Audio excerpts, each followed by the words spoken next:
여러분, 많은 사람들이 스트레스를 받죠. 그래서 스트레스를 받아서 이것을 해소하기 위해서 다양한 방법으로 뭔가를 합니다. 일반적으로 사람들은 요즘에 어떤 걸 많이 하냐면 재밌는 것을 찾아서 보고 즐깁니다. 그래서 웃어요. 이 웃음을 통해서 스트레스를 해소하려고 합니다. 저는 웃음을 참 좋아해요. 여러분들도 웃음 좋죠? 웃게 되는 상황 좋죠? 웃을 수 있는 자리 가는 거 좋죠? 안 좋은 분 있습니까? 웃음은 우리에게 참 좋은 것 같아요. 그런데 과하게 웃으려고 하는 것은 좀 문제가 될 수도 있습니다. 우리가 살면서 웃어야 될 때가 있고 때로는 웃지 않아야 될 때도 있는데, 만약에 웃지 않아야 될 그 타이밍에 웃으려고 노력한다면 그것은 문제가 될 수도 있습니다. 이 문제가 희한하게도 교회 안으로 들어오기 시작했습니다. 예전에는 교회하면 딱 이미지가 어떤 이미지가 있었냐면 우는 공동체라는 이미지가 있었습니다. 많은 사람들이 교회 와가지고 예배를 드리면서 눈물을 흘렸기 때문이에요. 그런데 요즘은 사람들이 교회 와서 울려고 하기보다는 그저 웃다가 가려고 합니다. 어쩌면 이것이 교회의 문제가 될 수도 있어요. 다시 말씀드리지만 웃는 것 자체가 문제가 아니라 웃기만 하려고 하면 그것은 문제가 될 수 있는 겁니다. 왜냐? 우리에게는 웃는 것만이 아니라 슬퍼하는 것, 다시 말해서 눈물 흘리는 것이 필요하기 때문입니다. 자, 그렇다면 여러분, 우리 크리스천들에게, 우리 하나님의 사람들에게, 여러분 청년들에게 왜 눈물이 필요할까요? 이 눈물은요, 우리의 삶의 고유의 역할을 하기 때문입니다. 아무리 우리의 인생에 웃음이 매력적이라 하더라도, 웃음이 우리에게 큰 역할을 준다 하더라도 웃음이 줄 수 없는 그 역할을 눈물이 하기 때문입니다. 사실 저는 이렇게 생각해요. 우리의 신앙은 눈물을 먹고 자란다라고 생각을 합니다. 눈물이 없이는 신앙생활을 잘 할 수가 없는 거예요. 예를 한번 들어보면 햇빛은 우리에게 굉장히 좋은 역할을 많이 합니다. 그런데 햇빛만 우리에게 주어지면, 그 햇빛만 있으면 땅은 사막이 되는 거예요. 햇빛도 필요하지만 땅에는 비가 필요한 것처럼 우리 같은 인생에는 웃음도 필요하지만 때로는 눈물도 필요한 겁니다. 만약에 우리의 인생에 눈물이 없다면 우리는 메마르게 됩니다. 오늘날 많은 크리스천들이 눈물을 흘리지 않아서 메마르고 있습니다. 우리의 감정과 우리의 영혼이, 우리의 마음이 메마르다 보니까 희한하게도 사람들과의 관계 속에서 누군가 실수를 하면 쉽게 짜증내고 그 상대방의 실수에 내가 너무 날카롭게 반응하게 됩니다. 여러분 중에 혹시 감정이 좀 날카로운 분이 있습니까? 누구가 잘못했을 때, 누구가 나에게 피해를 줬을 때 그냥 넘어가지 못하고 날카롭게 대응하는 분이 있습니까? 그렇다면 그분은 눈물을 흘려야 되는데 눈물을 흘리지 않아서 메마르게 되어서 그렇게 된 것일 수 있습니다. 다시 한번 말씀드리지만 눈물을 흘려야 되는데 눈물을 흘리지 않으면 우리는 사막과 같은 인생이 될 수 있는 겁니다. 우리가 하나님 앞에서 진지하게 딱 한번 서가지고 하나님 앞에서 내가 어떤 존재인지를 발견하고 진지하게 하나님 앞에서 울어보지 않는 사람은 사실 신앙이 제대로 자라지 않습니다. 성숙할 수가 없는 거예요. 그래서 우리는, 여기 있는 모든 분들은 진지하게 흘리는 눈물이 필요한 존재입니다. 사랑하는 여러분, 여러분들이 인생을 살다가 눈물이 나올 것 같은 상황이 있다면 그때 참지 말고 그냥 우세요. 아픈 순간이 오면 그냥 아파하세요. 슬픈 순간이 오면 그냥 슬퍼하십시오. 눈물이라는 것은 부끄러운 게 아닙니다. 눈물은 우리의 마음이 메마르지 않게 하는 좋은 역할을 하기 때문입니다. 어떤 사람이 한 명 있었어요. 그 사람은 사랑하는 사람을 너무나 아쉽게 먼저 떠나보냈습니다. 그래서 너무나 슬펐죠. 근데 그렇게 슬퍼하고 있는 상황 가운데 많은 사람들이 와서 위로를 해주지 않습니까? 위로해주는 거는 너무 좋은데 이 사람들한테 미안해가지고 괜찮은 척 했어요. 아, 나 괜찮아. 이렇게 표현했습니다. 그런데요, 자기가 괜찮은 척 이렇게 표현하면서 그냥 일상으로 돌아가가지고 열심히 일을 하면서 살았거든요. 그런데 얼마 후에 이 사람이 이상한 증상을 갖게 되었어요. 식욕이 떨어지고요. 그냥 이 사람 주변에 있는 모든 것들이 의미 없이 건조하게 느껴지기 시작했습니다. 그래서 이 사람이 뭔가 위기의식을 느끼고 상담사를 찾아갔어요. 그랬더니 상담사가 이야기를 쫙 들어보고 이 사람에게 뭐라고 얘기했냐면 이렇게 말했습니다. 당신이 슬퍼해야 할 순간에 그 과정을 건너뛰었군요.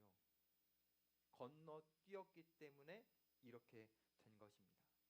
여러분, 우리가 슬퍼해야 될 순간이 있고 우울해야 될 순간이 있는데 그것을 하지 않으면 우리도 이런 증상이 나타날 수 있어요.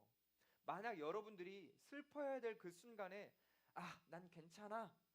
내가 옆에 사람들한테 걱정을 안 끼쳐야 돼. 나는 K 장녀니까. 나는 K 장남이니까. 나는 나를 바라보고 있는 사람들을 걱정시킬 수 없어 라고 하면서 여러분들이 막 올라오는 슬픔을 다시 머금고 그것을 참아내고 또 참아내고 괜찮다고 여긴다면 그것은 진짜 괜찮은 것이 아니라 자신을 속이는 것입니다. 자신을 속여서 점점 자신의 마음과 영혼이 메말라져 가는데 그것을 못 느낀 채로 결국 불행으로 치닫는 거예요. 우리의 믿음의 선배 암브로시우스라는 사람이 있습니다. 그 사람이 우리를 향해서 이렇게 말했어요. 눈물로 여러분의 몸을 적시세요. 여러분들이 눈물로 몸을 적시지 않고 여러분들이 울지 않으면 사람들이 여러분들을 향해 울게 됩니다. 라고 말했습니다. 여러분들 중에 혹시 눈물이 별로 없는 사람 있습니까? 여러분들 중에 아, 나는 원래 눈물이 없어 라고 하면서 그냥 잊혀지고 밀어놔서는 안 됩니다. 저와 여러분 모두 다 울어야 할 때는 울어야 됩니다. 눈물을 흘려야 할 때는 흘려야 돼요. 때로 청년들 중에 이런 사람들이 있어요. 아, 나는 항상 기뻐해야지. 나는 항상 즐거워해야지. 성경에 나와 있는 것처럼 나는 범사에 감사해야지. 여러분, 이건 피상적인 감정이에요. 이런 감정 가지면 안 됩니다. 다시 말씀드리지만 우리는 울 수 있어야 돼요. 그래서 진지하게 여러분들에게 한번 질문해 보고 싶어요. 여러분들 일상 속에서 울고 있습니까? 울어야 할 상황에서 눈물이 나오지 않는다면 진짜 나는 울어야 할 상황인데 눈물이 흐르지 않는다면 차라리 하나님 앞에 눈물을 달라고 기도하세요. 제가 20대 때 눈물이 하도 없어가지고 하나님 앞에 눈물을 달라고 기도했거든요. 그때 작정 기도를 했는데 하나님이 너무 크신 분이라 많이 주셨어요. 그래서 지금은 찬양만 불러도 눈물이 나오고 여러분들만 봐도 가끔은 눈물이 나오고 이렇게 눈물이 너무 많이 나오기는 하지만 그래도 이 눈물이라는 것은 하나님이 우리에게 주신 너무나 소중한 축복입니다. 제가 여러분들에게 도전하고 싶은 것이 그래서 이것이에요. 여러분들의 인생 가운데 어두움이 찾아올 때에 그 어두움에서 빨리 벗어나려고 노력하지 마십시오. 때로는 여러분의 인생에 어두움이 찾아온다면 그 어두움에 잠시는 머물 수 있는 용기를 가져야 합니다. 왜냐하면 우리 하나님은 빛 가운데만 계신 분이 아니라 어둠 가운데도 계신 분이기 때문입니다. 빛만 하나님의 작품이 아니라 우리가 마주하고 우리가 경험하는 우리의 어둠도 하나님의 작품이기 때문입니다. 어둠 속에서도 하나님께서는 은혜를 베푸시기 때문이에요. 제가 예를 하나 들어볼게요. 나무가 있습니다. 이 나무라는 것은 겨울이 다가오면 스스로 잎사귀를 잘라냅니다. 그리고 앙상한 가지만 남겨둡니다. 사람들이 볼 때 그 겨울을 지나는 나무를 보면 조금 볼품없고 조금 별로 눈에 들지 않을 그런 나무입니다. 그런데요, 나무는 그 겨울이라는 그 기간 동안에 뿌리 속의 영양분을 계속 흡수합니다. 계속 저장해요. 그래서 어둠의 시기라고 할 수 있는 이 겨울의 시기가 점점 지나고 숨죽이고 있다가 그러다가 봄바람이 조금씩 불어오기 시작하면 그 뿌리에 저장해놨던 그 영양분을 힘껏 딱 끌어올려가지고 줄기를 통해서 막 뻗쳐 올립니다. 그래서 봄이 되는 순간 이전보다 더 많은 잎사귀와 열매와 그리고 꽃을 맺게 됩니다. 이게 나무가 보여주는 예시인데 우리의 인생도 마찬가지거든요. 우리의 인생도 우리가 겪는 어둠도 바로 이런 겁니다. 우리는 눈물의 시기 속에서 하나님을 마주할 수 있어야 돼요. 그 눈물의 시기 속에서 하나님이 주시는 영양분을 우리가 받아 우리가 저장할 수 있으면 우리가 그 어둠을 벗어났을 때 이전과는 다른 더 아름다운 인생으로 변화될 수 있는 겁니다. 이전과는 다른 더 성숙한 믿음의 사람이 될 수 있는 거예요. 사랑하는 여러분, 어둠의 시기가 여러분들에게 찾아올 겁니다. 어쩌면 지금일 수도 있어요. 그 시기가 여러분들에게 올 때 여러분 하나님 앞에서 그냥 막 우세요. 하나님 앞에서 슬픔을 토로하세요.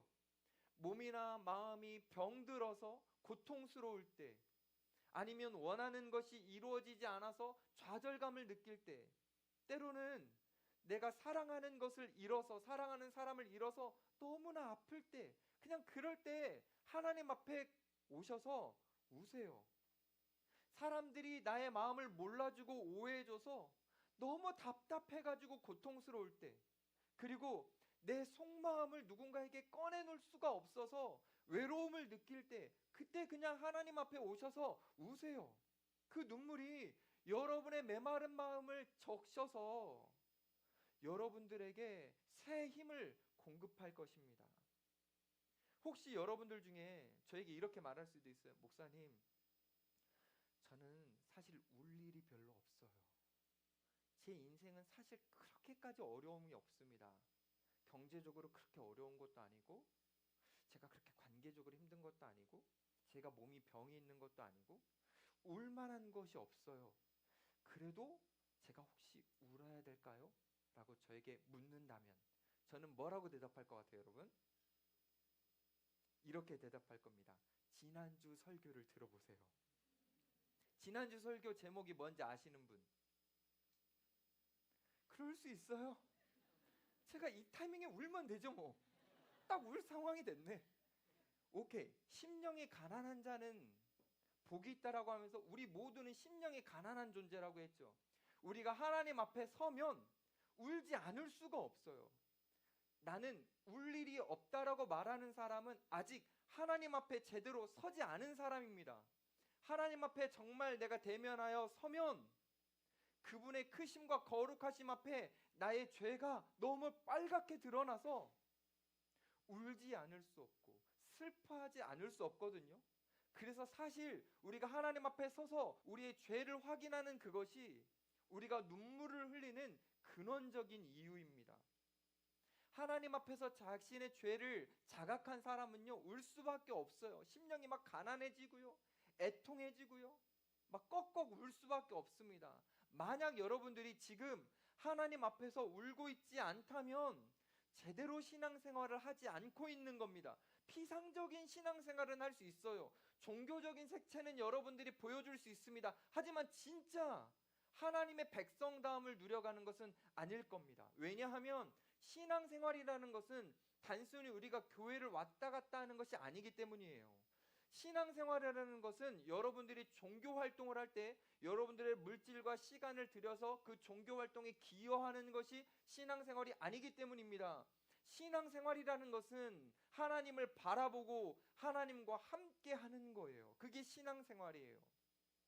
그래서 하나님과 함께하며 하나님을 바라보는 사람은 자신의 죄가 보이기 때문에, 자신의 죄가 너무 크게 느껴지기 때문에 어쩔 수 없이 눈물을 흘리게 되어 있습니다. 물론 우리는 예수 그리스도의 그 보혈의 피로 우리는 죄 용서를 받았습니다. 하나님은요, 우리를 죄인이라 부르시지 않고 우리를 의인이라고 불러주십니다. 여러분, 하나님이 우리를 의인이라고 불러주신다고 우리가 의인입니까? 의인이라고 선언해 주시는 거지 우리가 죄를 안 짓는 의인이 되었다라는 개념이 아니에요. 물론 이렇게 말하는 분들도 있어요. 우리가 성령님의 능력으로 점점 거룩하게 되는 성화의 과정이 있는 거 아닙니까? 네, 맞아요. 우리 점점 거룩해지는 성화의 과정을 가고 있습니다. 하지만 우리는 여전히 성령님을 근심하게 하고 탄식하게 할 만큼 하나님을 아프시게 하는 죄를 반복해서 짓고 있습니다. 얼마큼 지을까요? 여러분, 우리가 하루에 죄를 10번 정도 지을까요? 아니면 100번 정도 지을까요? 우리는 죄의 유혹이 쉴 새 없이 우리를 파고드는 세상 속에서 살아가면서 어쩌면 우리는 내가 얼마나 죄를 짓는지 모를 만큼 죄에 무뎌진 그런 죄를 짓고 있을 수도 있습니다. 우리는 그냥 죄인이에요. 또 어떤 분은 이럴 수도 있어요. 그래도 목사님, 우리 구원 받았잖아요. 네, 맞아요. 우리 구원 받았죠. 구원 받은 사람은 죄를 안 짓습니까? 구원 받은 사람은 죄에 대해서 눈물을 안 흘려야 됩니까? 아니요. 솔직히 구원을 받았기 때문에 우리는 죄에 눈물 흘리고 고통스러워하고 힘겨워해야 됩니다. 왜냐하면 우리는 구원을 받았기 때문이에요. 우리가 살아가는 세상은요, 점점 죄에 대해서 대수롭게 여기지 않는 세상입니다. 사람들은요, 죄에 대해서 민감하게 여기지 않아요. 그냥 죄를 점점 더 뻔뻔하게 여깁니다. 그런 사람들 속에서 우리가 그리스도인으로 산다라는 것은 교회에 나오는 게 아니에요. 우리가 이 세상에서 그 세상 사람들 속에서 우리가 그리스도인이라는 것을 증명하는 것은 교회에 나와서 종교 활동을 하는 것이 아니라 세상 사람들이 죄에 대해서 뻔뻔하게 살아갈 때에 우리는 뻔뻔하지 않고 그 죄에 직면하여서 울고 슬퍼하는 것이 바로 우리가 그리스도인임을 증명하는 방법입니다. 그렇기 때문에 눈물은 우리 그리스도인들의 정체성이에요. 우리가 울 때 우리가 어떤 사람인지를 보여줄 수 있는 겁니다. 세상은요, 우리가 우는 걸 좋아하지 않아요. 세상 사람들은 우는 것을 즐거워하지 않습니다. 그래서 즐거운 것만 찾아가죠. 예수님 시대 때도 그랬습니다. 예수님 시대 때는요, 헬라 철학이 주를 이뤘는데요. 그 헬라 철학은 이런 것을 갖고 있었어요. 울고 슬퍼하는 것은 루저다. 울고 슬퍼하는 사람은 미성숙한 성품을 가졌기 때문이다. 성숙한 사람은 중립기어를 딱 받고 그리고 사람들의 감정 속에서 휘둘리지 않는다. 고요하게 살아간다. 그게 바로 성숙한 사람이다. 근데 여러분, 희한하죠? 이런 가치관이, 그 헬라 철학의 가치관이 요즘 우리 시대에도 있습니다. 우리를 향해서도 이 가치관이 막 들어와요. 심지어는 성경 좀 안다는 사람들을 향해서도 이 가치관이 막 밀려옵니다. 그래서 성경 좀 안다는 사람들이 이렇게 말해요. 야, 너 성경 안 읽어봤어? 성경에서 3개 하라 그랬잖아. 항상 기뻐하라. 쉬지 말고 기도하라. 범사에 감사하라. 야, 항상 기뻐해야지. 왜 울어? 그건 네가 아직 성숙하지 못해서 그래. 이거 교회에서 은근히 이야기를 합니다. 여러분, 제가 지금 그 빌립보서에 항상 기뻐하라는 말씀을 몰라서 여러분들에게 이렇게 말씀드리는 겁니까? 예수님이 기뻐하라고 하셨던 그 마음도 있으셨겠지만 그게 없으셔가지고 우리를 향해서 애통하는 자가 복이 있다고 말씀하시는 겁니까? 아니요. 그걸 몰라서 제가 여러분들에게 울어야 된다고 말씀드리는 게 아니고요. 다시 말씀드리지만 우리는 기뻐할 때가 있는 거고요. 우리는 슬퍼하고 울 때도 있는 겁니다. 그래서 다시 한번 여러분들에게 진지하게 한번 질문을 드려볼게요. 여러분들은 정말 울면서 살고 있나요? 여러분들은 정말 진지하게 울고 있나요? 아직 울고 있지 않다면 여러분들은 아직 제대로 신앙생활을 하지 않는 겁니다. 내가 하나님 앞에서 얼마나 처절한 죄인인지를 느끼지 못해서, 내가 하나님 앞에서 얼마나 무능한 연약한 존재인지를 알지 못해서, 그것이 체감되지 않아서, 이성으로는 아는데 내가 아직 온 인격적으로 체감되지 않아서 안 우는 거예요. 근데요, 이걸 진짜 아는 사람은, 하나님의 존재를 분명하게 보고 나라는 존재를 분명하게 확인하는 사람은 어떻게 되냐면 고개를 푹 숙이고 한숨 쉬듯이 슬퍼할 수밖에 없습니다.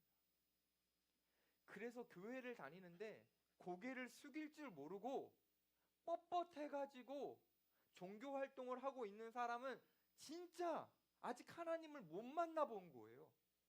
하나님을 만난 사람은 고개를 숙일 수밖에 없습니다. 특별히요, 하나님이 이렇게 설교를 통해서 여러분들의 일상 속에서 말씀을 주실 때에 그 말씀대로 살아보려고 몸부림친 사람은 고개를 숙일 수밖에 없어요. 왜냐하면 안 되거든요. 내가 하나님의 말씀대로 살아보려고 몸부림칠수록 내가 얼마나 무능하고 힘이 없는지를 처절히 느끼니까 그때는 고개를 숙일 수밖에 없는 거예요. 우리가 바로 그런 존재입니다. 고개를 숙여야만 하는 존재죠. 우리가 어떤 존재인지를 조금만 더 설명드려 볼게요. 우리는요, 예배 때요, 은혜를 막 받습니다. 은혜 받으면요 엄청 좋아요. 여러분 수련회 가가지고 은혜 받으면 좋잖아요.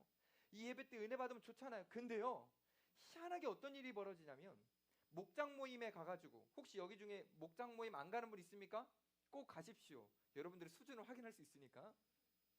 목장 모임 가가지고 누군가 나의 심기를 건드린다.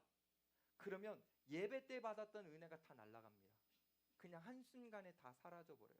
우리는요 어떤 존재냐면, 은혜를 붙잡기보다는 나에게 준 상처와 아픔을 붙잡는 존재입니다.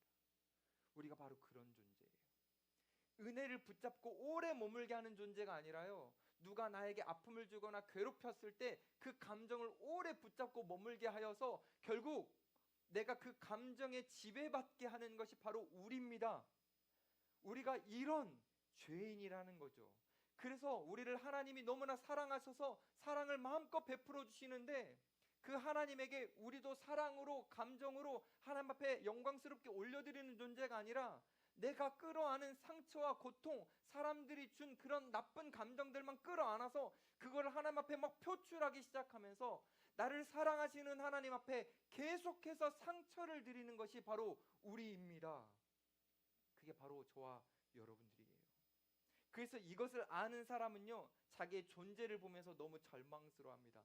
와, 나는 망했구나. 슬퍼할 수밖에 없는 거예요. 이 슬픔이 작은 슬픔이 아니라, 이 슬픔이 너무 클 때, 내가 얼마나 절망스러운 존재인지를 더 확실히 알고 이게 너무 슬픔이 커졌을 때, 그래서요 이 슬픔이 너무 커서 막 표출하지 않으려고 해도요 막 신음소리처럼 내 안에서 막 탄식처럼 나오고, 감당이 안 되는, 주체할 수 없는 그 슬픔이 막 표현될 때, 이것을 예수님께서 뭐라고 표현하셨냐면 애통이라고 하셨습니다. 애통. 성경에는요 슬픔을 표현하는 그런 단어가 9가지 정도 등장하는데, 그 중에, 그 슬픔 중에 난이도, 강도 중에 최상급, 그게 바로 애통입니다. 마치 가장 사랑하는 사람을 잃었을 때 느끼는 그 슬픔과 같은 거예요. 그게 바로 애통이에요. 창세기에서 야곱이 사랑하는 아들 요셉을 잃었다고 생각했을 때 그 막 애통해했던, 그 아파했던 그 감정이 바로 이 애통입니다. 그런데요, 그 애통, 이 강력한 이 슬픔을 우리는 우리의 자신을 보면서 해야 된다라는 거예요. 우리는 하나님 앞에 상처만 드리는 죄의 덩어리이기 때문입니다. 근데 놀라운 것은, 우리가 그 하나님을 직면하여서 하나님 앞에서 애통하면, 하나님은 애통하는 우리를 긍휼히 여기셔서 우리가 상상할 수 없는 은혜를 베풀어 주십니다. 어떤 은혜를 베풀어 주시는지 여러분과 나누기 전에 일단 먼저 이 애통에 대해서 조금만 더 나눠보겠습니다. 애통은요 신기한 게 있어요. 뭐가 신기하냐면, 애통은 영역이 있는데 그 영역이 점점 확장됩니다. 처음에 출발은 반드시 이겁니다. 나의 자신을 보면서 애통하는 거. 근데요, 나 자신을 보면서 애통한 사람들은요 희한하게 시선이 다른 사람들을 향해서 가게 되어 있습니다. 왜 이렇게 시선이 가냐면, 내가 애통할 수 있는 그 나의 안에 있는 문제 있잖아요.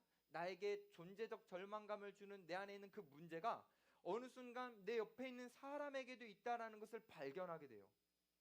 그 내 안에 있는 이 절망을 주는 이 문제가 내 안에만 있는 것이 아니라 내 사랑하는 사람, 내 부모, 내 친구, 내 가족, 내 이웃에게도 있다라는 것, 특별히 우리 교회 지체들에게도 있다라는 것을 확인하게 됩니다. 그래서 나만을 위해서 애통했던 그 사람이 애통의 영역이 확장되어서 지체와 옆에 있는 사람들을 향해 그들을 보면서 애통하게 됩니다. 그래서 희한한 건 뭐냐면 자기 존재를 보면서 애통한 사람은요, 점차 다른 사람의 고통에 애통으로 참여하게 됩니다. 여러분, 이건요 그냥 단순하게 우리가 신기하다로 볼 정도가 아니라 굉장히 놀라운 일입니다. 왜냐하면 제가 지금까지 설교를 하면서 여러분들에게 전제처럼 깔았던 게 뭐냐면 우리 인간이라는 존재는 이기적이거든요. 타인의 고통에 관심을 갖지 않는 자기중심적인 존재이거든요. 그런 우리가 갑자기 타인의 고통에 관심이 가고 그 타인의 고통에 마음이 쓰여서 같이 애통한다라는 것은 너무나 신비한 일이고, 이 신비한 일은 죄인인 우리가 죄인보다는 우리가 사모하고 사랑하는 예수님의 모습까지 더 가까이 간 모습입니다. 그러니까 우리가 누군가를 보면서 애통한다라는 것은 내가 예수님을 닮아가는 신비한 일인 거죠. 예수님이라는 분을 한번 생각해 볼까요? 예수님은 참 타인의 고통에 같이 아파하셨던 분입니다. 예수님은 복음서를 보면 몇 번 우시는 장면이 나오는데 그 중에 대표적인 하나가 나사로가 죽었을 때 예수님이 우셨어요. 나사로가 죽었을 때 그 나사로를 사랑했던 사람들이 그게 너무 슬퍼가지고 울고 있었는데 예수님은 그 울고 있는 사람들을 보시고 그들의 마음을 공감하시고 같이 아파하셨습니다. 그래서 예수님은 애통한 마음으로 우셨어요. 예수님이 이런 분이기 때문에, 타자의 고통에 애통으로 참여하는 분이기 때문에 우리가 나 혼자 나 자신만을 바라보면서 애통하는 것이 아니라 다른 사람의 고통에 내가 애통으로 참여할 때 우리는 우리의 모습 속에서 예수님을 발견할 수 있게 되고 우리는 예수님과 가까워지는 것을 느끼게 되는 겁니다. 우리 하나님은요, 아프고 고통당하는 사람들을 공감하셨습니다. 그래서요, 하나님이 구약을 보면 미션을 주시는데 어떤 미션을 주시냐면 이사야서에 보면 이런 미션이 나와요. 이스라엘 백성들을 향해서 너희는 위로하라, 내 백성을 위로하라 라는 미션을 하나님께서 주십니다. 무슨 말이냐면 고통 속에 있는 사람에게 다가가서 단순히 피상적인 말로 힘들지, 아프겠다 이렇게 위로하라는 것이 아니라 하나님께서 이스라엘 백성들, 하나님의 백성들에게 주셨던 미션은 뭐냐면 그 고통에 애통으로 참여하라는 거예요. 같이 아파하라는 의미입니다. 그런데요, 우리가 나 자신을 보면서 애통하는 그 사람이 이웃을 보면서 애통하는 그 단계까지 가는 순간 우리는 예수님을 닮아가는 것만이 아니라 하나님이 우리 하나님의 백성들에게 주셨던 고유의 미션, 그 미션을 우리가 수행하는 겁니다. 마치 우리가 주기도문에서 하나님의 뜻이 이 땅 가운데 이루어지기를, 하나님의 뜻, 하늘의 뜻이 이 땅 가운데 이루어지기를 기도했던, 이거는 진짜 아무나 할 수 없는 거거든요. 그 위대한 일을 우리가 애통을 통해서 할 수 있게 되는 겁니다. 여러분, 혹시 누군가를 위로하고 싶으신가요? 여러분, 정말 누군가를 위로해 보고 싶나요? 그렇다면 우리는 애통의 자리로 가야 합니다. 하나님 앞에서 진정으로 자신을 바라보면서 애통한 사람만이 누군가를 위로하는 은혜를 누릴 수 있거든요. 또 신기한 게 있습니다. 이 애통의 영역은 여기가 끝이 아닙니다. 자기 자신을 바라보면서 애통했던 사람은 옆에 있는 이웃들을 향해서 애통의 영역이 확장되지만 이제는 더 확장됩니다. 어디까지 확장되냐면 공동체로 이 애통이 확장됩니다. 왜냐하면 이 애통하는 사람은 이미 예수님과 닮았기 때문에 주님과 마음이 통해져 있습니다. 그래서요, 우리 주님께서 이 공동체를 바라보시면서 슬퍼하실 때 나도 이 공동체를 바라보면서 슬퍼하게 되는 거고요. 주님께서 이 조국 교회를 바라보면서 아파하실 때 나도 이 조국 교회를 바라보면서 아파하게 되는 겁니다. 애통의 영역이 점점 더 확장됩니다. 심지어 어디까지 가냐면 우리가 속한 공동체를 넘어서서 이 사회를 향한 애통까지 갑니다. 왜냐? 주님이 이 사회를 바라보시면서 아파하시기 때문이에요. 생각해 볼까요? 이 시대에 너무 흔하게 마약과 중독 문제가 우리 가까이에 왔습니다. 이것을요, 정말 처절하게 느끼는 사람은요, 이것을 보고 애통합니다. 동성애가요, 옛날 시대부터 있었거든요. 근데 지금 우리가 이것을 애통하는 이유는요, 이 동성애라는 것이 그냥 하나의 기호처럼 우리 젊은 세대들에게 너무 자연스럽게 스며들고 있는 거예요. 이게 애통한 겁니다. 자기 자신에게 애통한 사람. 그래서 하나님과 마음이 통하지는 사람은요, 사회 전반을 보면서도 애통하게 되는 거예요.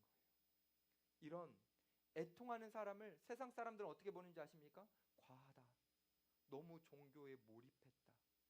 아, 저 사람은 조금 가까이 하고 싶지 않다. 여러분, 아까도 말했잖아요. 우리는 웃는 상황, 우리는 즐거운 상황, 즐거워하는 사람과 가까이 하고 싶지, 애통하는 사람과는 가까이 하고 싶지 않잖아요. 맞아요. 그게 세상 사람들의 인식입니다. 그런데요, 예수님께서는 뭐라고 말씀하시냐면 애통하는 자가 복이 있다라고 말씀하십니다. 하나님은요, 이 애통하는 사람이 얼마나 복된지를 알려주시고 싶었고요, 하나님께서는 이 애통이 얼마나 좋으셨는지 심지어는 이렇게까지 표현하셨습니다. 여러분들이 잘 아는 말씀인데요, 우리 동욱 형제가 정말 좋아하는 말씀이에요. 뭐냐면 이겁니다. 하나님께서 구하시는 제사는 상한 심령이라. 하나님께서 원하시는 예배는 상한 심령, 애통이다. 무슨 말이냐면 우리가 애통해하는 것이 하나님 앞에 드려지는 예배라는 거예요. 하나님은 예배받기를 원하시는데, 그것을 너무 좋아하시는데, 우리가 애통하는 그 순간 하나님 앞에 그게 예배라는 거예요. 하나님은 우리가 애통하는 것을 그만큼 원하신대요. 그럼에도 불구하고 여전히 여러분들 중에 누군가는 근데 목사님 알겠고요, 근데 솔직히 저는 애통하고 싶진 않아요. 그런 분들을 위해 오늘 말씀을 다시 한번 읽어봅시다. 예수님 뭐라고 말씀하시는지 제가 한번 읽어봐 드릴게요. 애통하는 자는 복이 있나니 그들이 위로를 받을 것이며. 원어 순서로 한번 바꿔볼게요. 행복하도다 애통하는 자여, 너희들이 위로를 받을 것이다. 예수님 이렇게 말씀하십니다. 여기서 우리가 주목할 것은 뭐냐면, 야, 너가 애통하면, 예수님 이렇게 말씀하시는 게 아니에요, 나에게 도움이 된다, 네가 애통해 주는 게 참으로 고맙다, 이렇게 말씀하시는 게 아니에요. 예수님 뭐라고 말씀하시냐면 애통해야 네가 행복하다, 애통해야만 너는 행복한 존재가 될 수 있다 라고 예수님 말씀하시는 겁니다. 아무리 생각해도 애통과 행복은 어울리지 않아요. 마치 기뻐하지 않는 것이 기뻐하는 거다, 즐거워하지 않는 순간이 즐거운 거다. 이게 뭔가 역설처럼 들리거든요. 여러분들은 그렇게 안 들립니까? 애통하는 것이 어떻게 행복입니까? 왜 행복인 겁니까? 이제부터 한번 나눠보죠. 왜 예수님은 애통하는 사람이 행복하다고 하셨을까? 그 다음 나오는 구절, 그들이 뭐를 받기 때문이라고요? 위로를 받기 때문이다. 애통하는 시기는요, 마치 밤과 같아서 어둠침침합니다. 근데요, 그 밤에는요, 밤에만 주어지는 위로가 있어요. 그게 뭐냐면 별을 볼 수 있는 겁니다. 이게 어떤 의미인지 말씀드려볼까요? 우리가 애통하잖아요. 그럼 그 애통하는 순간에 하나님이 보입니다. 그리고 그 애통하는 순간에 하나님이 느껴져요. 하나님은 원래 계셨어요. 하나님은 여러분들과 항상 계셨습니다. 그래서 나처럼 애통하지 않은 그 순간에는요, 하나님이 잘 안 보여요. 근데요, 밤처럼 애통하는 그 순간에는요, 희한하게 하나님의 세계가 보이기 시작합니다. 그동안 세상을 막 살아가면서 하나님이 잘 안 느껴졌어요. 근데요, 이 세상을 안 봐야 하나님을 볼 수 있는데, 애통하면 어떤 일이 일어나냐면 애통하는 순간 눈물이 우리 앞을 가로막습니다. 그래서 그 눈물 때문에 세상이 잘 안 보여요. 근데 희한하게요, 그 눈물로 인해서 세상이 잘 안 보이는 그 순간, 그 눈물 속에 들어와 계신 하나님이 보입니다. 그리고 하나님의 세계가 그 눈물 속에서 느껴지기 시작해요. 그래서 그 애통하는 순간 하나님을 찾게 되고 하나님을 경험하게 됩니다. 어떤 경험이냐? 내 눈물을 보시면서 함께 눈물을 글썽이시는 예수님이 보이기 시작해요. 내가 애통하는 순간, 내가 하나님을 그동안 바라보지 않았는데 하나님은 늘 나를 바라보셨고 나를 주목하셨음을 알게 돼요. 내가 하나님을 사랑하지 않았던 그 순간에도 하나님께서 여전히 나를 사랑하셨다라는 것을 느끼게 돼요. 그래서요, 애통하는 그 순간 그 눈물을 통해서 하나님과 나와의 관계를 확인하게 됩니다. 이게 바로 예수님이 말씀하신 행복이에요. 위로입니다. 하나님과 나와의 관계를 확인하게 되는 거예요. 이 하나님과 나와의 관계를 확인하게 되는 이 행복만 있는 게 아니라요. 예수님이 말씀하신 위로에는 다른 행복도 있습니다. 그게 뭐냐면 주님께서 특별하게 우리를 대해 주시는 거예요. 위로를 받는다, 얻는다라는 이 성경의 구절, 그 단어는 원어적으로 들어가면 어떤 의미가 있냐면 옆으로 불러들인다라는 의미가 있습니다. 옆으로 불러들인다. 그러니까 예수님께서 위로하신다라고 말씀하신 것은 예수님께서 자신 옆으로 그 사람을 불러들이신다라는 의미입니다. 조금 더 쉽게 표현해 볼게요. 하나님은 애통하는 사람 옆에 바짝 붙으셔서 그의 눈물을 닦아주시고 그를 안아주신다라는 의미입니다. 그래서 그 애통 속에서 죄책감을 시달리고 있는 그 사람에게 평안을 주시고, 그리고 실패감과 좌절감으로 무너져 있는 그 사람에게 예수님은 바짝 붙으셔가지고 꿈과 희망을 다시 주시는 겁니다. 그 눈물 속에 들어가 있는 우리의 슬픔을 유발하는 모든 문제들을 주님께서는 닦아주시면서, 눈물을 닦아주시면서 그 슬픔을 다 제거해 주시고, 우리가 바로 옆에 있는 주님과 함께 인생이 새로워지면서 인생이 더 아름다워질 수 있도록 예수님께서 우리 옆에서 특별하게 은혜를 베풀어 주시는 거예요. 이 예수님께서 나에게 가까이 오셔서 베풀어 주시는 이 위로와 이 은혜가 너무 커서 이 위로를 받기 전에 내가 끔찍하다고 느꼈던 그 애통이 어느 순간 아무것도 아닌 것처럼 느껴지는 겁니다.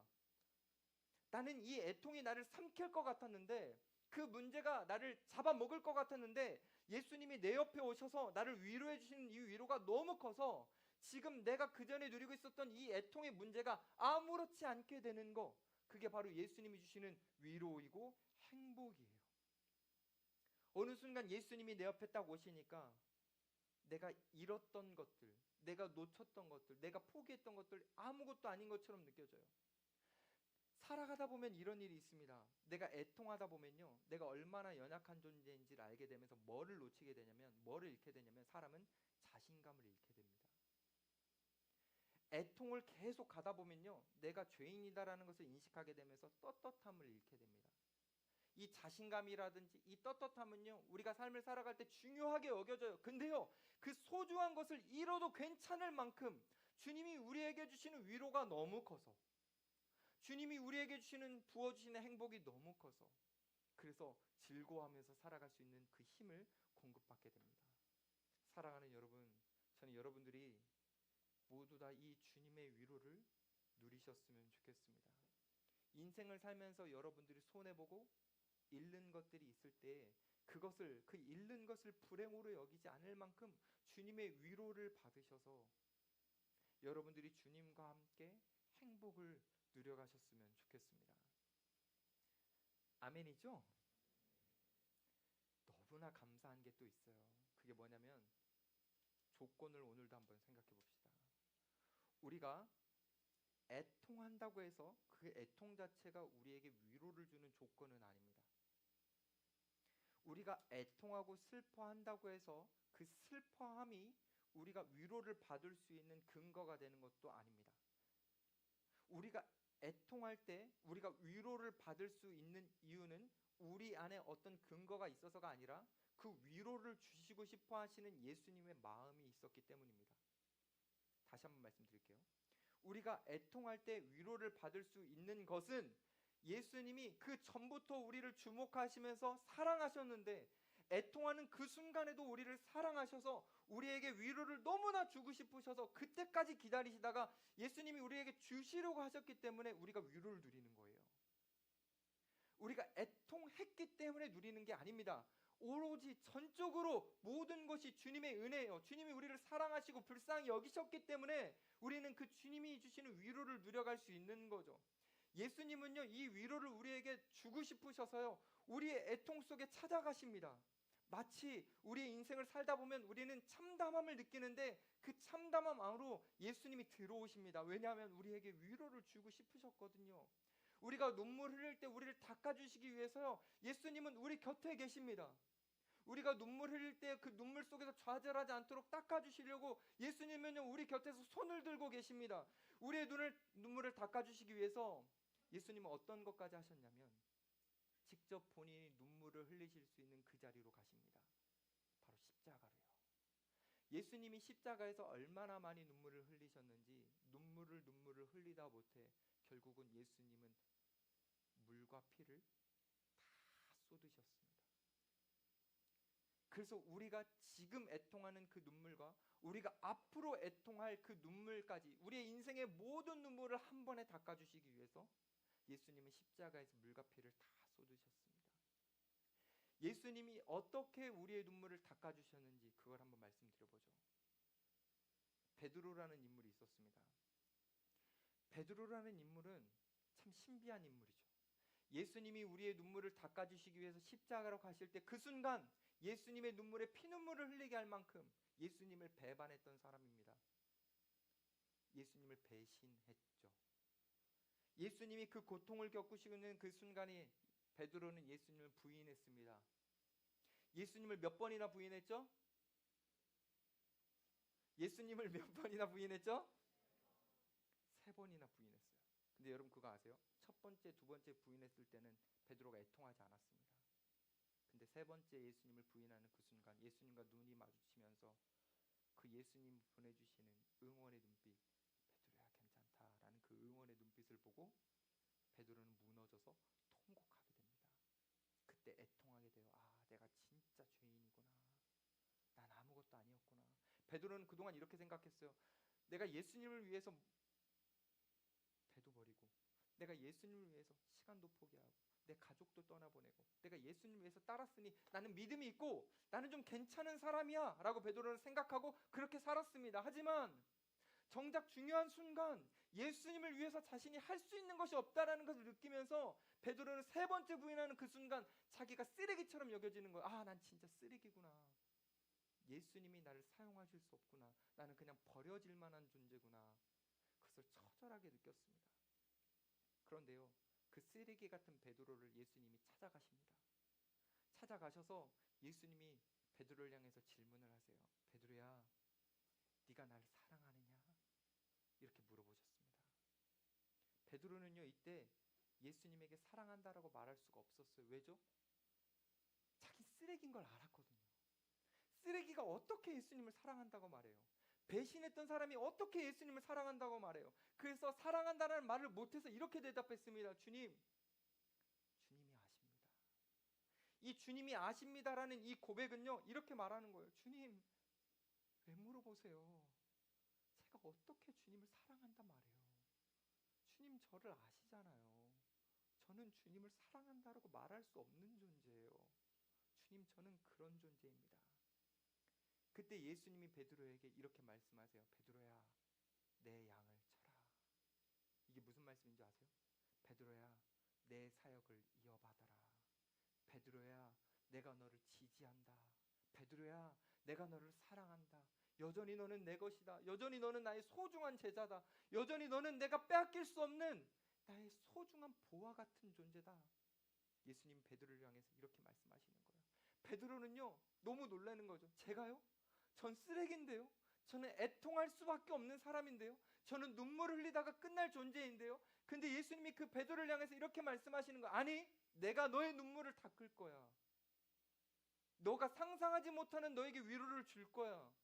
너는 지금까지와는 다른 존재로 살 거야. 내가 너를 그렇게 만들 거야. 너는 나를 사랑한다고 말할 수 있어. 너는 그럴 수 있는 사람이야. 내가 너를 사랑하기 때문이야. 예수님은 베드로를 향해서 이렇게 위로의 메시지를 주셨죠. 여러분, 만약에 베드로를 예수님이 찾아가지 않으셨다면 베드로는 어떻게 살아갔을까요? 베드로를 향해서 예수님이 위로해 주시지 않았다면 이 베드로는 어떻게 살았을까요? 저는 이렇게 상상합니다. 베드로는 자신에 대한 절망감을 안고 정말 자기가 생각하는 것처럼 쓰레기처럼 살았을 겁니다.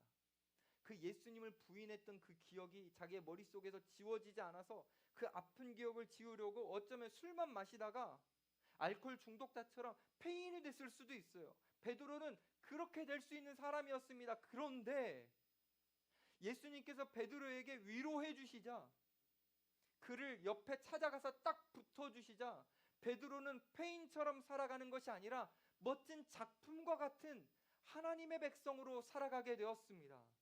이 은혜가 바로 여러분들에게도 주어지는 은혜예요. 여러분들이 주님 앞에서 애통하고 슬픔을 끌어안고 눈물 흘릴 때에, 좌절하고 고통할 때에 주님이 여러분들을 찾아가셔서 너는 쓰레기가 아니야, 너는 나의 작품이란다, 지금까지 너가 그렇게 살지 못했다 하더라도 내가 앞으로 너를 그렇게 살게 할 거야, 나는 너를 아름다운 작품으로 빚어갈 거야. 주님은요, 애통해하는 여러분들에게 이 위로를 주시기를 원하십니다. 사랑하는 여러분, 그러니까 예수님께서 여러분들에게 이런 위로를 주실 테니까 이제 울어야 될 상황에선 우세요. 그냥 슬퍼야 될 상황에선 슬퍼하세요. 눈물을 참지 마세요. 몸과 마음이 괴로워서 고통스러울 때 그냥 처절하게 우세요. 주님 앞에. 마음이 너무 힘들고 관계가 너무 힘들어서 고통스러울 때 그거를 주님 앞에 막 쏟아내면서 막 우세요. 여러분들이 막 소중한 것을 잃어서 너무 아플 때, 여러분의 힘이 없어서 무력함을 느낄 때 그냥 주님 앞에 우세요. 여러분들이 죄를 보면서 절망해서 예수님 앞에 우세요. 그러면 여러분들이 상상하지 못할 주님께서 은혜를 베풀어 주실 겁니다. 정말 바라기는 여러분 한 사람 한 사람 모두 열애 없이 모두가 주님 앞에 애통한 자가 되어 여러분의 인생 가운데 눈물이 여러분의 눈을 앞을 막 가려서 이제는 여러분들이 세상이 덜 보이고 여러분 바로 앞에까지 찾아와 주신 예수님이 보여지기를 간절히 바랍니다. 여러분들이 눈물을 흘릴 때에 그 눈물을 통해서 여러분들을 아름다운 작품으로 빚어가시는 그 주님이 경험되어지기를 원합니다. 여러분 모두 다 애통한 자가 되어 이전과는 다른 인생을 살아가는 축복의 존재가 되기를 예수님의 마음을 담아